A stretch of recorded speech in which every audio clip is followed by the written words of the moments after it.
Ibu, bapak, saudari, saudara, rekan-rekan muda, dan adik-adik sekalian, dimanapun kalian berada, bertemu kembali dengan saya Romo Tino SSCC di dalam catatan pesiarah. Hendaknya kita di dalam lembaran kehidupan kita bukan hanya fokus untuk mengumpulkan harta benda yang sifatnya fana saja, tetapi mari kita berproses dan bertumbuh di dalam iman, karena hanya imanlah harta abadi yang kita bawa sampai pada kehidupan yang abadi. Sebelum kita mendengarkan permenungan dari catatan pesiarah, marilah kita membuat tanda kemenangan Kristus dalam nama Bapa dan Putera dan Roh Kudus. Amin.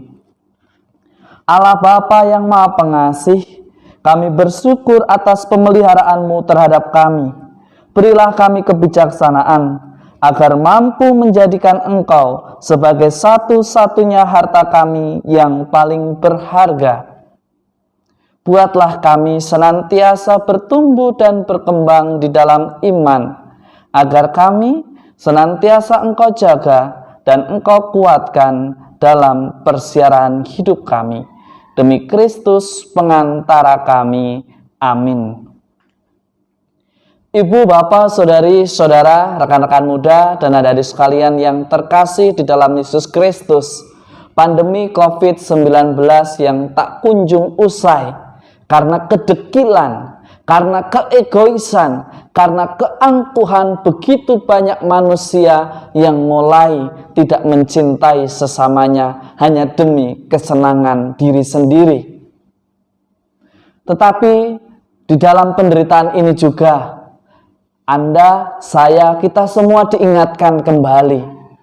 Hanya Sang Khalik, Sang Pemilik kehidupan yang berkuasa atas kehidupan kita.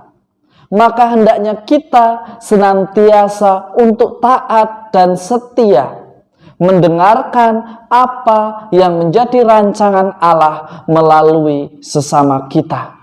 Jangan kita merasa menjadi pribadi yang sok pahlawan, merasa paling sehat, merasa paling kuat, merasa bahwa tidak akan terserang oleh virus pandemi COVID-19 ini.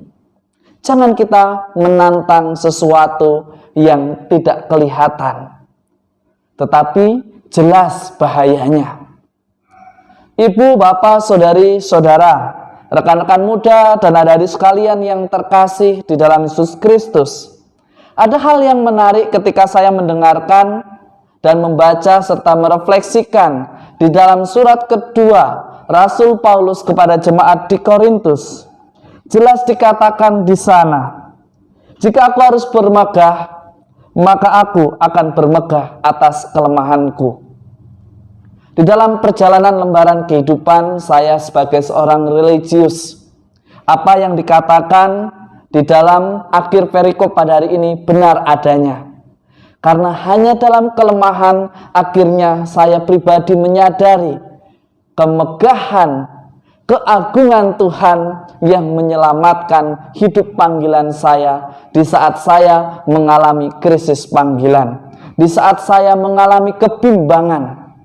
Maka dari pengalaman apa yang saya alami dari hidup kerohanian saya menjadi tahu dan belajar bahwa kasih Allah sungguh semakin nyata di dalam kelemahan, di dalam kehidupan kita. Jadi jangan khawatir bahwa kita karena lemah lalu ditinggalkan Tuhan. Yang membuat kita ditinggalkan ialah karena sikap kita sendiri yang cuek, yang tidak mau mendengarkan, yang merasa diri paling hebat dan merasa tidak tersentuh. Padahal kita semua adalah manusia yang lemah. Tetapi percayalah bahwa kelemahan itu ada supaya kita bersaksi akan kasih Tuhan, bahwa kita dengan mengandalkan Tuhan senantiasa diselamatkan. Hal ini berkaitan dengan Injil Matius pada hari ini. Yesus mengatakan kepada kita semua, janganlah kita mengumpulkan harta di bumi. kita hendaknya mengumpulkan dan bertumbuh di dalam iman, sehingga kita semua senantiasa berkembang menjadi pribadi yang lebih baik. Jangan kita hanya sibuk untuk mencari harta benda yang sifatnya fana, karena hidup kita di dunia ini adalah hidup untuk kematian kelak. Kita akan hidup abadi bersama dengan Bapa sebagaimana yang Ia janjikan kepada kita semua.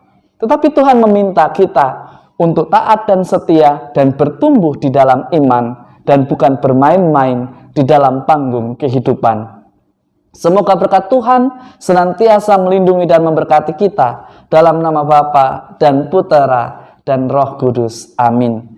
Ibu, bapak, saudari, saudara, rekan-rekan muda dan adik-adik sekalian yang terkasih, bertumbuhlah di dalam iman. Jangan kita menjadi malas hanya karena ingin memuaskan dan membenarkan kesalahan kita. Karena orang beriman senantiasa belajar dan memperbaiki dan hidup seturut yang Tuhan kehendaki. Jangan menantang. COVID-19 itu nyata, berbahaya. Maka janganlah kita angkuh, janganlah kita menjadi cuek. Tetapi tetaplah ikuti prokes. Itu adalah bukti iman bahwa kita orang beriman yang mau berproses. Tuhan memberkati. Amin.